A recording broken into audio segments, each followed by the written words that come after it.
What's up, guys? Aaron Benjamin here for another video. As usual, I'm here with my good friend Ty. If you're new to the channel, do not forget to like, subscribe, and comment to help me grow this channel. If you've been here before, thank you so much for coming back. Today, I wanted to show you guys a very simple approach to sweeping and engaging with guys that are relatively better than you, or just better than you. This is something I started doing as a white and blue belt, and it helped me start to attack guys upwards of black belts because it was just an aggressive way to engage with opponents, and it worked well for me. It's very simple. I've gone over some collar drags in the past, but this is a little bit more of a unique variation.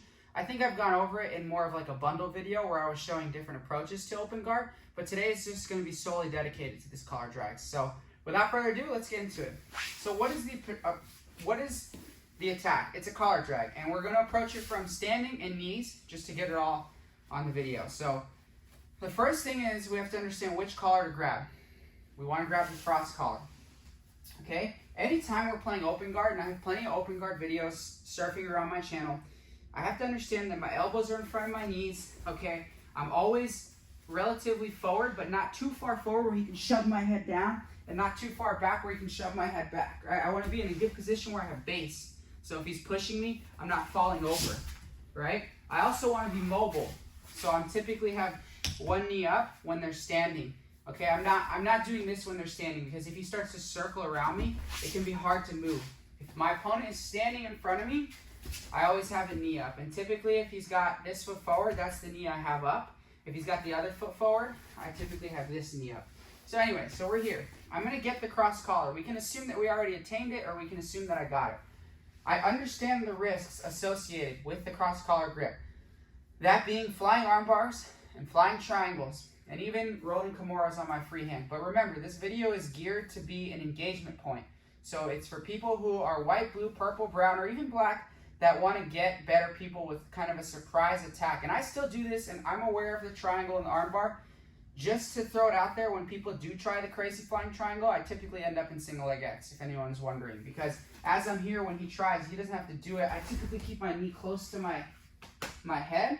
So what ends up happening is my knee is in between his legs, and I get my single leg X. But anyways, we're here.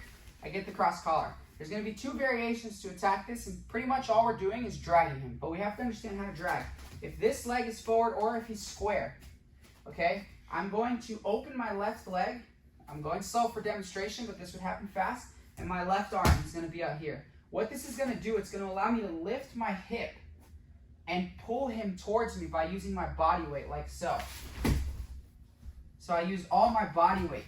At one point there, Ty was hanging, or I was hanging on Ty. So again, we're here, lift my hip, pull, extend the middle leg, which is my right leg. Okay? So one more time, I'm gonna lift my hip.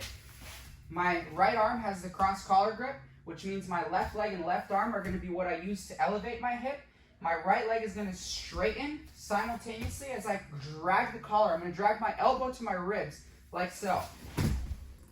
I bring this here to catch, just in case, okay? And my left arm follows behind the crook of the knee. My head stays by the ribs, okay? I personally like to scoop the ankle right away.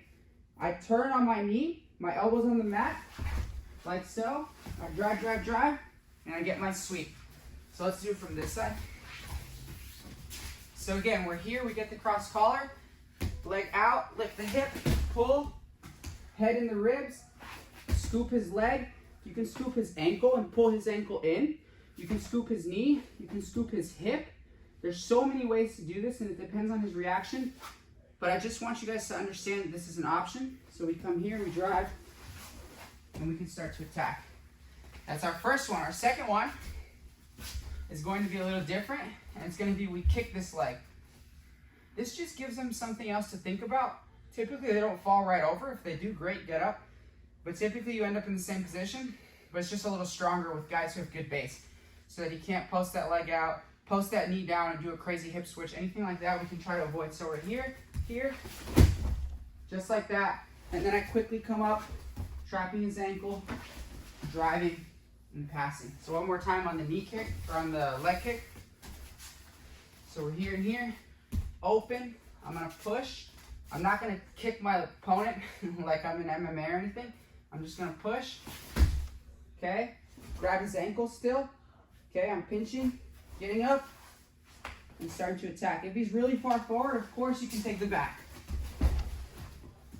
So there's a lot of situations, and again, this is a sweep, yes, but it's also, more importantly, an engagement point. So now if he's on his knees, same exact thing, right? We're here, we're hand fighting. Hand fighting is always the most important thing. We get the collar, open, lift, pull. Typically from here, you take the back, okay? Now if I'm unable to just get the back, or if I'm unable to just keep my leg here, I love to kick the knee. So here, and then I can attack. Sometimes guys, when you get here, will fall to their left hip right away, exactly, and then you'll get up. And you'll have swept a bigger or stronger or better guy. So this time, I'm gonna pull tie, just fall to your left hip. It's more realistic. So I'm here, exactly. This happens all the time, and then you just get up, start to chain your attacks, and you can start to see some success on guys that might be better than you. So guys, I freaking love this move. It's one of my favorite positions. I have plenty of training partners that I use it on. I have a good friend of mine, Charles Harriet, who's really good at this position. Shout out to Charles. But anyways, guys, if you like this position, don't forget to like, subscribe, drop a comment, hit me up on Instagram at abenz239. Thanks to my good friend Ty. Thanks to you guys. Os guys.